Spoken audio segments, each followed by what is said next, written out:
역대상 17장 16절부터 27절까지 읽겠습니다. 다윗 왕이 여호와 앞에 들어가 앉아서 가로되 여호와 하나님이여 나는 누구오며 내 집은 무엇이간되 나로 이에 이르게 하셨나이까. 하나님이여 주께서 이것을 오히려 작게 여기시고 또 종의 집에 대하여 먼 장래까지 말씀하셨사오니 여호와 하나님이여 나를 존귀한 자같이 여기셨나이다. 주께서 주의 종에게 베푸신 존귀에 대하여 다윗이 다시 무슨 말씀을 하오리이까. 주께서는 주의 종을 아시나이다. 여호와여 주께서 주의 종을 위하여 주의 뜻대로 이 모든 큰 일을 행하사 이 모든 큰 일을 알게 하셨나이다. 여호와여 우리 귀로 들은 대로는 주와 같은 이가 없고 주 외에는 참 신이 없나이다. 땅의 어느 한 나라가 주의 백성 이스라엘과 같으리이까. 하나님이 가서 구속하사 자기 백성을 삼으시고 크고 두려운 일로 인하여 이름을 얻으시고 애굽에서 구속하신 자기 백성 앞에서 열국을 쫓아내셨사오며 주께서 주의 백성 이스라엘로 영원히 주의 백성을 삼으셨사오니 여호와여 주께서 저희 하나님이 되셨나이다. 여호와여 주의 종과 그 집에 대하여 말씀하신 것을 영원히 견고케 하시고 말씀하신 대로 행하사 견고케 하시고 사람으로 영원히 주의 이름을 높여 이르기를 만군의 여호와는 이스라엘의 하나님 곧 이스라엘에게 하나님이시라 하게 하시며 주의 종 다윗의 집이 주의 앞에서 견고히 서게 하옵소서. 나의 하나님이여 주께서 종을 위하여 집을 세우실 것을 이미 듣게 하셨으므로 주의 종이 주 앞에서 이 기도로 구할 마음이 생겼나이다. 여호와여 오직 주는 하나님이시라. 주께서 이 좋은 것으로 주의 종에게 허락하시고 이제 주께서 종의 집에 복을 주사 주 앞에 영원히 두시기를 기뻐하시나이다. 여호와여 주께서 복을 주셨사오니 이 복을 영원히 누리리라 하니라.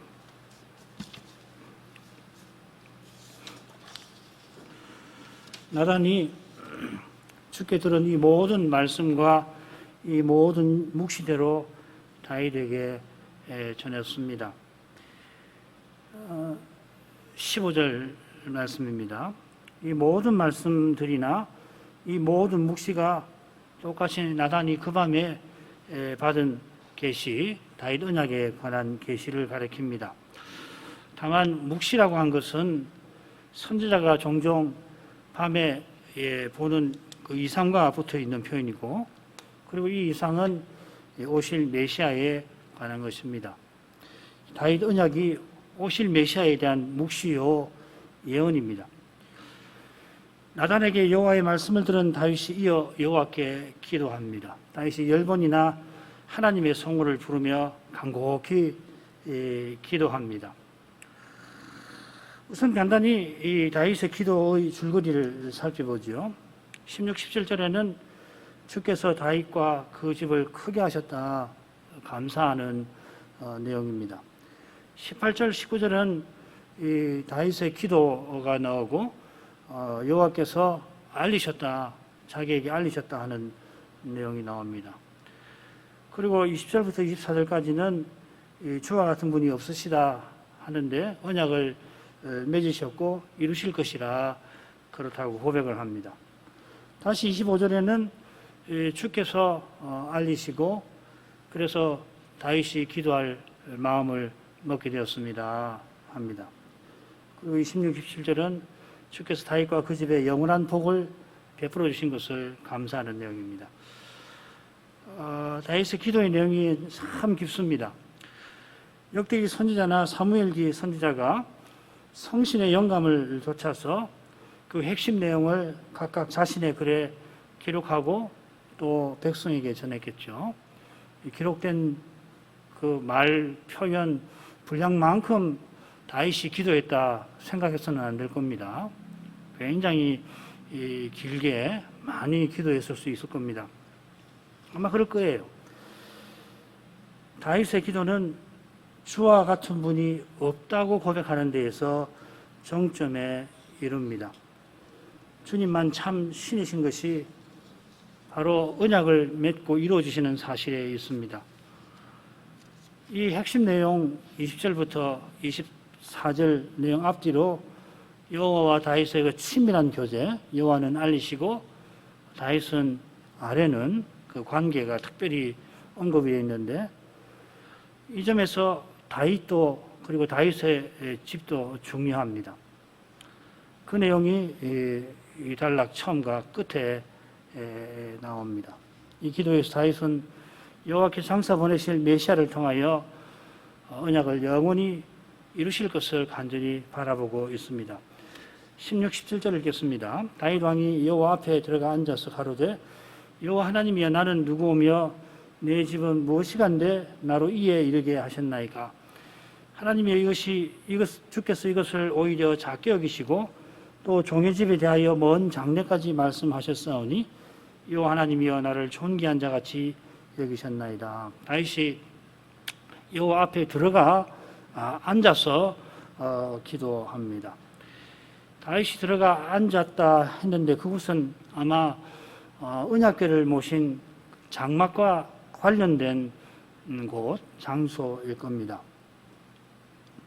이 언약궤를 모신 장막이 성막과 같은 구조로 되어 있었는가? 성막은 성소, 지성소로 이루어진 성소가 있고 밭에 뜰이 있고 그렇잖아요. 이런 구조인지 알 길은 없습니다만은 다윗이 언약궤를 옮긴 당일에 여호와 앞에 언약궤를 옮겨놓고 그 앞에서 번제와 화목제를 드렸고 단이 있었겠죠.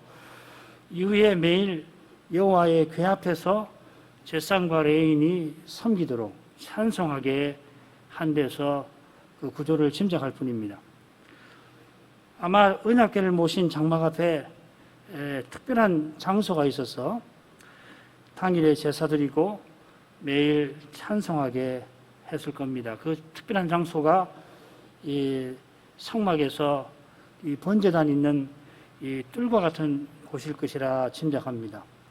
거기 다윗이 들어갔는데 제사 드리러 간 게 아니라 기도 드리러 갔습니다. 그런 점에서 다윗 왕이라 부른 점에 주목할 필요도 있습니다. 훗날 솔로몬이 성전을 지을 때에 번제단이 아니라 번제단이 있는 그 뜰에 번제단 옆이죠. 왕이 기도할 곳을 만듭니다. 역대하 6장 13절 보시면 그게 나옵니다. 거기서 기도를 합니다. 성전에는 이런 곳이 없었는데 그때는 왕이 없었죠. 이제 성전에 이런 곳을 둔 것은 인간 왕이 만왕의 왕에게 종임을 잘 보여줍니다. 제사장이나 레위인처럼. 이것은 왕이 성전에서 백성을 위하여 기도한 데서 잘 드러납니다. 인간 왕은 만왕의 왕이신 여호와께 친히 자기 백성을 다스려 주십시오 구하되 중보자로서 구하는 것입니다. 이런 내용이 오실 메시아 곧 이 멜기세덱 반차를 좇은 영원한 대제사장을 가리켜 보입니다. 다윗이 언약궤 앞에 나아가 기도한 것은 오실 메시아가 어떤 분인지를 선지자로서 깨달은 것과도 붙어 있을 겁니다. 다윗은 하나님을 여호와 하나님이라 부르며 하나님 은혜에 감사드립니다. 이 성어가 우리에게는 익숙하게 들릴지 모르지만은 실은 창세기 2장 3장에 가장 자주 나옵니다. 이 성경에 이 성어는 모두 37번 나오는데 창세기 2장 3장에 20번이 나옵니다. 그 외에는 역대기에 7번, 시편에 6번 나옵니다. 이 성어는 여호와의 언약을 특별히 강조합니다. 나오는 부분 찾으면 다 언약과 관련된, 특별히 관련된 부분인데, 사무엘기에는 주 여호와라 이렇게 되어 있습니다. 그래서 사무엘기에 다윗의 기도에는 주 여호와가 굉장히 많이 나오죠. 제가 7번 나온다고 되어 있군요. 요컨대 다윗이 기도 내내 자기가 종임을 이 사무엘기에서는 강조하는 것이죠. 역대기에는 다윗이 언약과 언약의 중보자를 강조하는 모습이 그려져 있습니다. 다윗은 자기나 자기 집이 주의 앞에 아무것도 아닌데 나로 여기에 이에 이르게 하셨다고 고백합니다. 이 표현은 여호와께서 다윗을 왕 삼고 그와 함께 하셔서 대적을 다 물려주신 것을 가리킬 겁니다.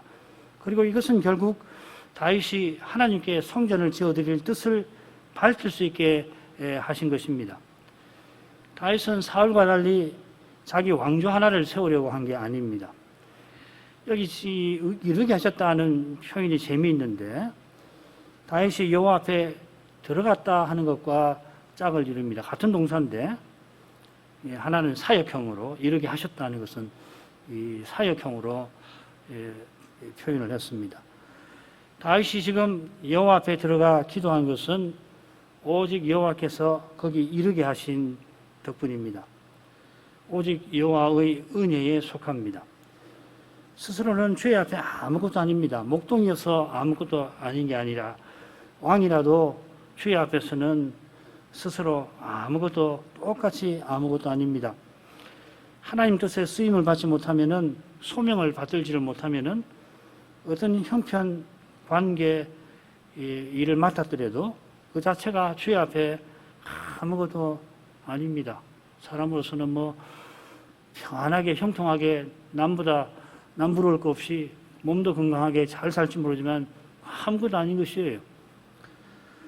역으로도 그렇습니다. 남 볼 때 뭐 어렵고 어떻게 사람이 저렇게 어렵게 사나 딱하기도 하고 사람 보기에 그렇게 살지라도 거기서 소명을 이루면 그리스도를 드러내고 살면 참 그 형편이라고 하는 것은 주의 앞에 귀한 것이거든요.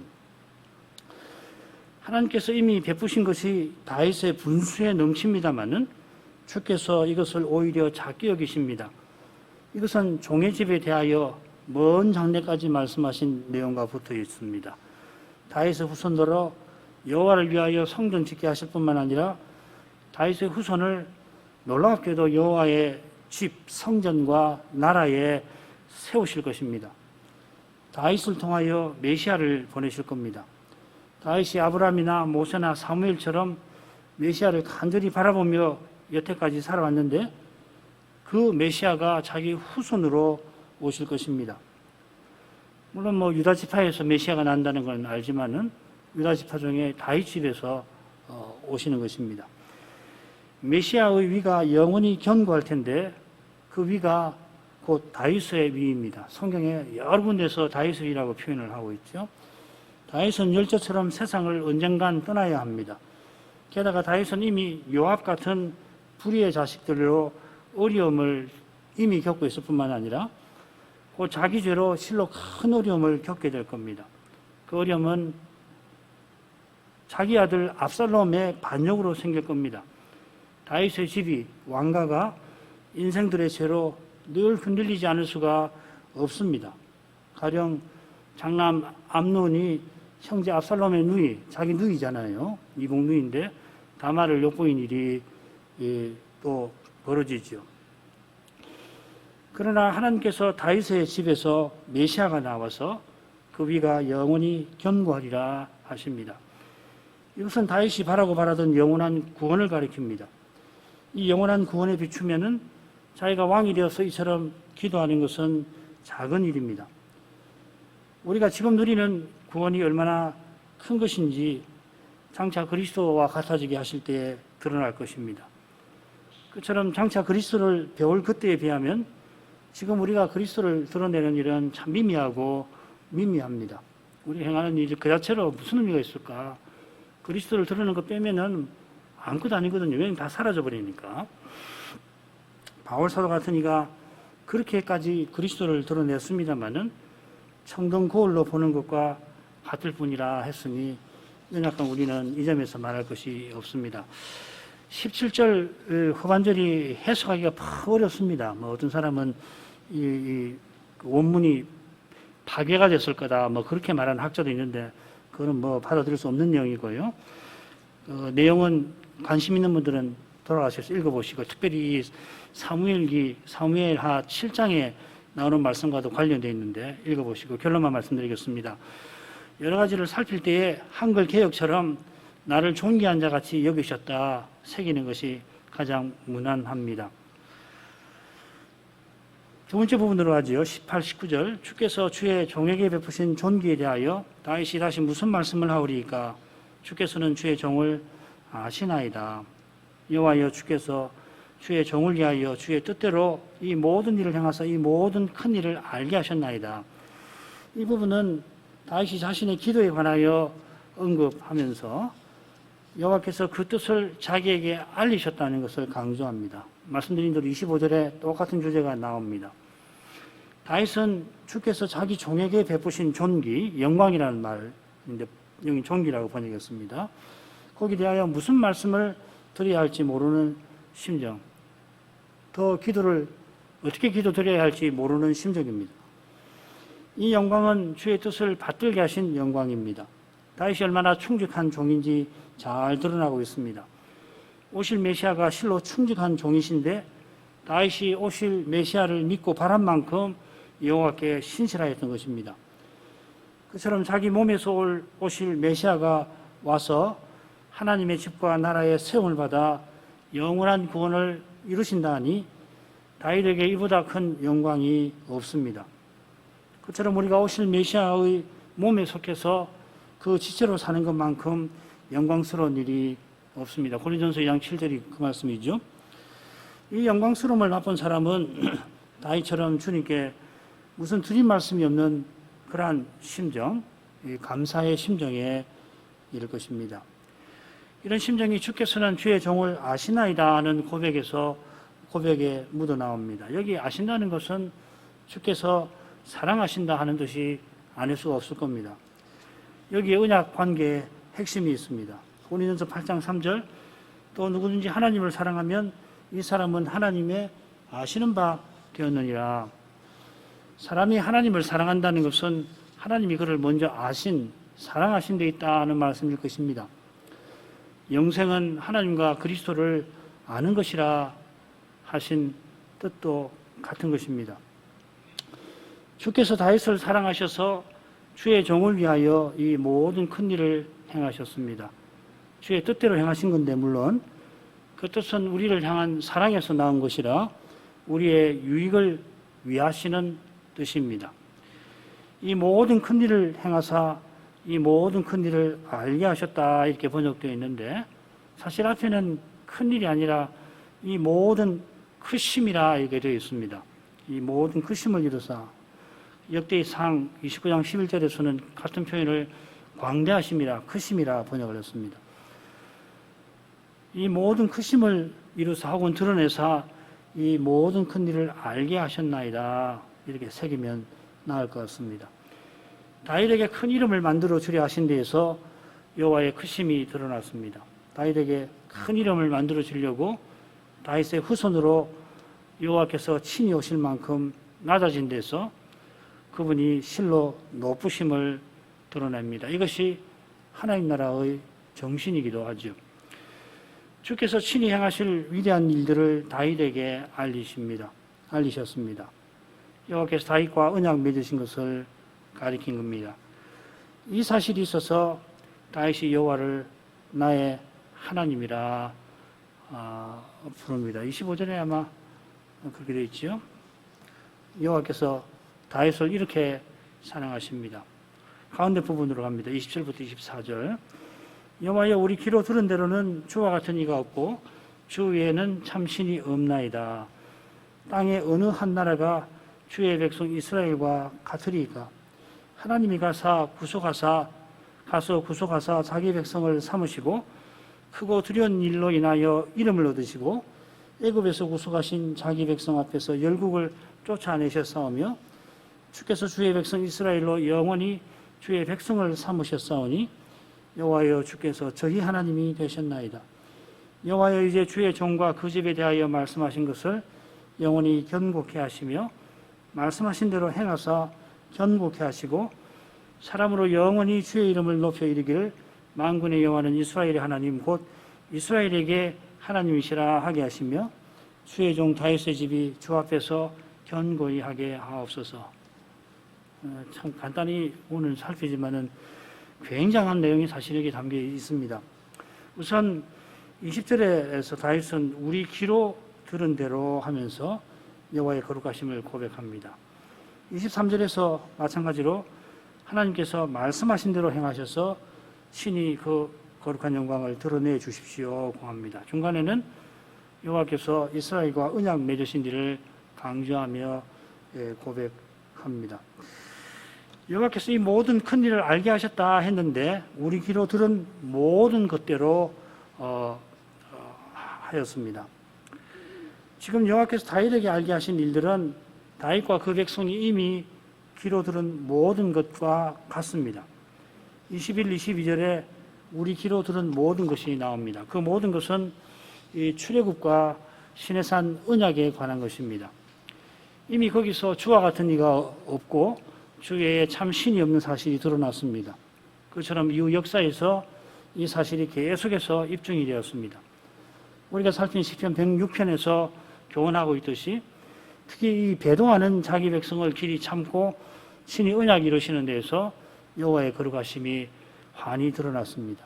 그리고 그 거룩하심은 그리스도의 십자가에서 더없이 드러나죠. 그처럼 그 거룩하심은 말씀하신 대로 행하시는 데였습니다. 그처럼 말씀하셨으면은 장차도 친히 행하실 것입니다. 이 내용이 23, 24절에 나옵니다. 참된 믿음은 말씀하시는 하나님을 붙잡는 것입니다. 그분의 말씀을 믿되 말씀과 어긋나 보이는 현실에서 그리 하는 것입니다.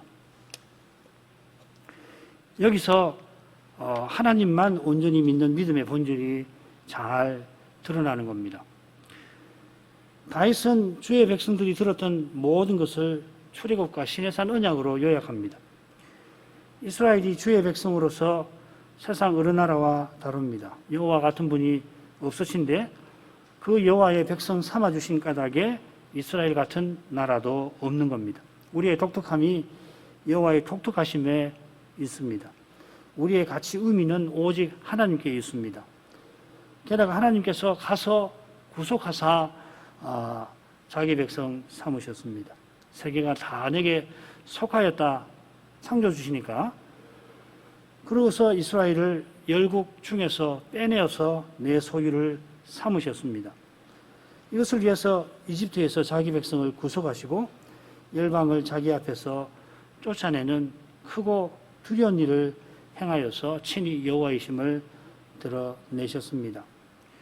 이것은 오직 이스라엘을 영원히 자기 백성 삼아 그들의 하나님 되어주시기 위함입니다. 이게 대략적인 이야기인데 이 사무엘기하고 비교해 보면은 몇 가지 다른 점이 있습니다. 제가 번역을 좀 고쳐서 번역하고 다른 점을 밑줄로 쳐놨으니까 댁에 돌아가셔서 관심 있는 분들은 꼼꼼하게 한번 살펴보시기 바랍니다. 자세한 비교는 학자들의 몫으로 넘기고 두드러진 차이 한두 가지만 생각해 보죠. 첫째로 사무엘기에서는 주의 땅을 위하여 열국과 그 신들을 쫓아내셨다 하는데 역대기 선자는 이 중요한 표현을 생략해 버립니다. 이 표현을 생략해 버리면은 어떻게 되는가? 역대기에서는 가나안 정복이 거의 드러나지를 않고 대신에 출애굽과 시내산 언약이 두드러집니다. 왜 생략했을까? 역대기 시대의 현실과 붙어 있는 것 같아요. 역대기 시대는 이스라엘이 포로에서 돌아왔습니다만은 지금 돌아온 가나안 땅을 다 차지한 건 아니고 이전에 유다 지파가 차지하던 그 영토 대략 그보다 더 작아요. 사실은 그 정도만 돌려봤는데 그것도 자기 땅 아니라 제국의 땅이지요. 사람의 눈에는 이스라엘이 포로에서 자기 땅에 돌아가겠다 하신 언약이 이루어지지 아니한 것 같습니다만은 하나님께서는 신비한 방식으로 언약을 이루고 계셨습니다. 다윗의 위가 비어 있으니 이스라엘은 지금 식민지 백성입니다만은 여호와께서 전에 출애굽 후에 열국을 쫓아내신 것처럼 지금도 열국을 통치하고 계십니다. 세상 제국을 통해서 여호와께서 이스라엘을 영원히 주의 백성 삼겠다 하신 그 뜻을 이루고 계시는 것입니다.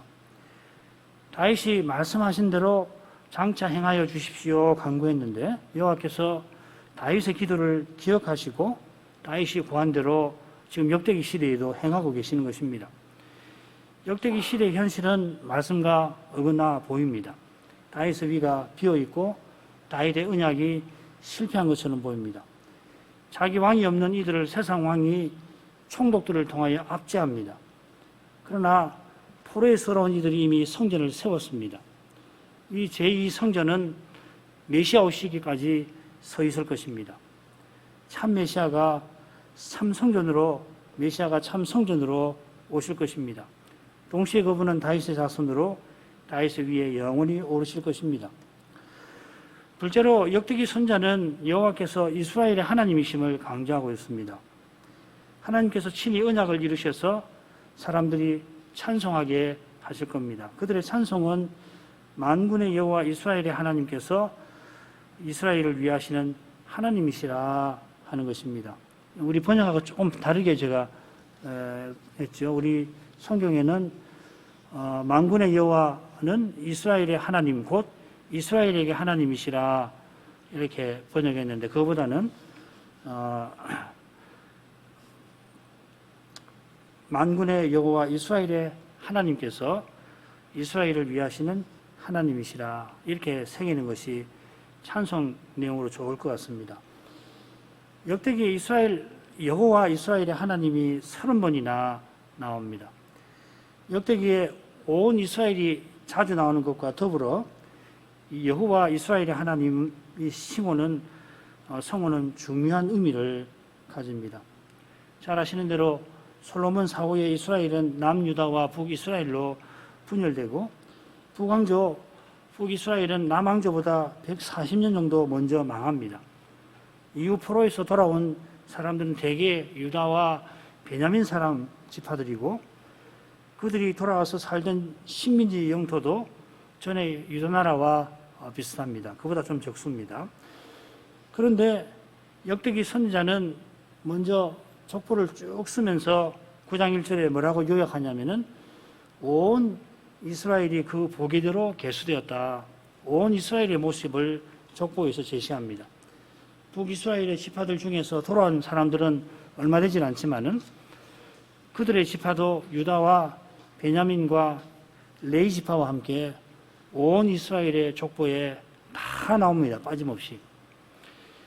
여전히 많은 사람이 심지어 유다와 베냐민과 레위 지파에서도 포로에서 돌아오지 않았습니다마는 여호와께서 그들을 포로에서 돌아오게 하셨습니다.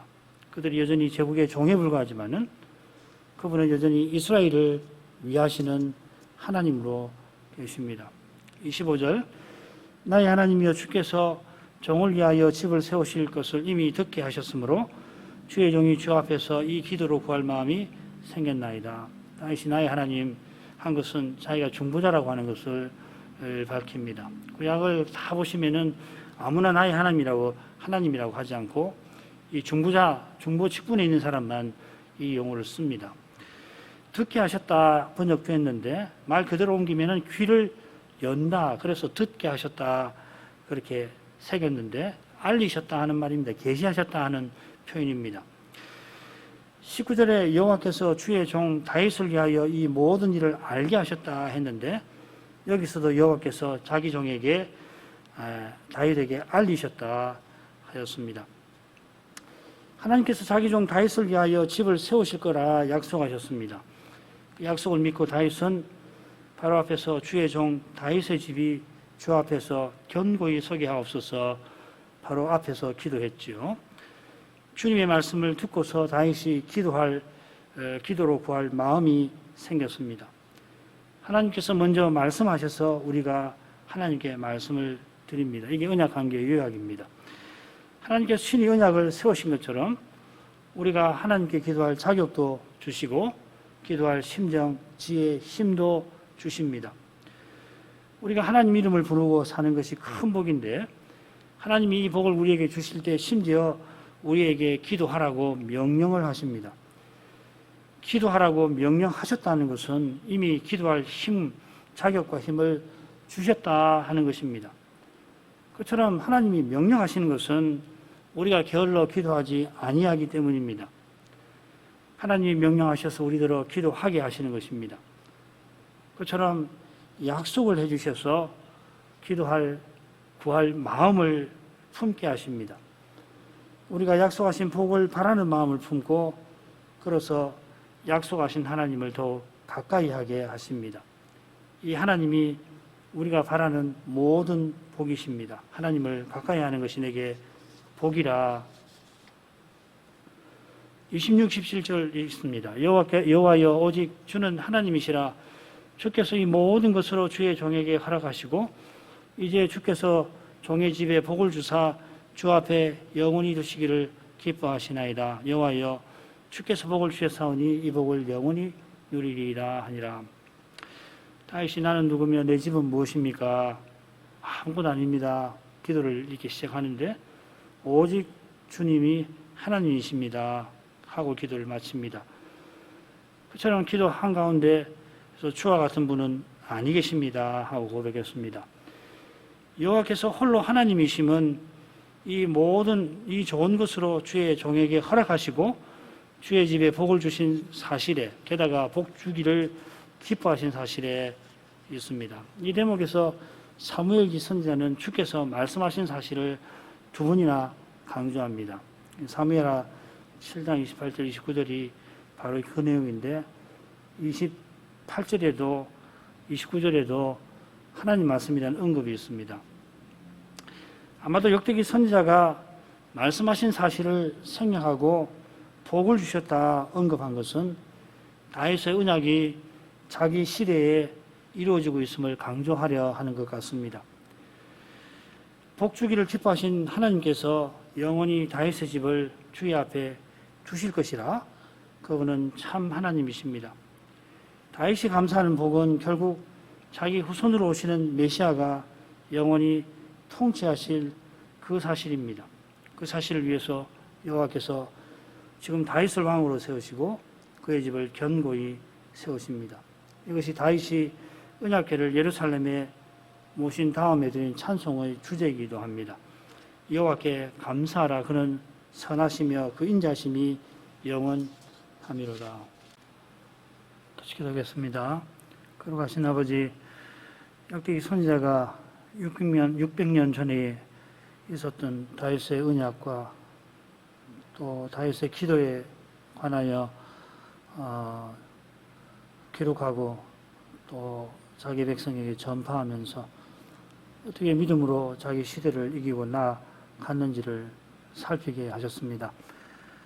여호와께서 다윗의 그 갸륵한 뜻, 성전 지어드릴 뜻을 받으시고 어떻게 그 뜻을 친히 이루어 가실지를 밝히시면서 결국 다윗의 후손으로 메시아를 보내마 약속하셨습니다. 다윗의 후손이 여호와께 성전을 지어드리게 하실 거고 친히 다윗의 집을 세워주겠다 하셨습니다. 다윗의 아들 솔로몬이 성전을 지어드리지만은 직후에 그가 타락하고만 돼서 자기 아버지와 마찬가지로 솔로몬이 영원한 나라를 세울 수 없는 사람임이 드러났습니다. 오직 영원한 나라를 세울 이는 다윗의 후손으로 오시지만은 다윗이 주님이라 부를 메시아이십니다. 그처럼 메시아는 다윗의 후손으로 오시지만은 동시에 영원한 성전을 지으십니다. 영원한 성전을 지을 그분은 영원한 대제사장이 되시고 주의 백성을 없이 하십니다. 백성의 죄를 없이 하시니 메시아의 나라는 세상 제국과 달리 영원할 것입니다. 역대기 시대에 이스라엘이 포로에서 돌아와서 이미 성전을 재건했던 것은 오직 여호와께서 약속하신 메시아를 보내신다는 그 약속에 있으며 그 약속을 그 시대에도 여호와께서 친히 이루고 계신 데에 있습니다. 이스라엘이 포로에서 돌아왔던 것은 그들이 스스로 깨닫고 회개한 데에 있는 것이 아니라 여호와께서 그들을 돌이키게 하신 데에 있습니다. 그처럼 그들로서는 여전히 식민지 백성에 불과하였습니다. 포로에서 돌아왔지만은 자기 땅에 사는 게 아니라 제국의 영토에 살고 있었습니다. 세상 임금 아래 살아야 했습니다. 눈에 보이는 현실은 약속의 말씀과 크게 어긋나 보였습니다. 그러나 약속하신 하나님이 다윗이 기도한 대로 그들에게, 이스라엘에게 하나님이셨습니다. 이스라엘 하나님으로서 세상 제국을 다스리고 계셨습니다. 역대기 선지자가 이스라엘을 위하시는 하나님이시라고 힘써서 전한 것처럼 이러한 사실은 믿음의 눈으로만 볼 수가 있었습니다. 참된 믿음은 하나님만 의지하며 하나님의 말씀만을 붙듭니다. 눈에 보이는 현실이 말씀과 어긋나 보이는 거기에서 말씀이 참된 그것을 볼 수 있게 하옵소서. 말씀대로 이루어지기를 간절히 바라는 만큼 그만큼 현실이 말씀과 어긋나게 보이곤 합니다. 바로 거기에 인생의 죄와 연약함이 도사리고 있기 때문입니다. 그런 까닭에 주께서는 다시 오실 그날을 바라보도록 하십니다. 이것은 주님만을 바라보게 하시는 것입니다. 주님만 바라보는 이것이 구원이고 소망이며 교회에서 전파될 복음입니다. 이 소망 가운데 이 구원을 날마다 맛보며 살아가게 하시옵소서. 예수님의 이름으로 기도합니다. 아멘.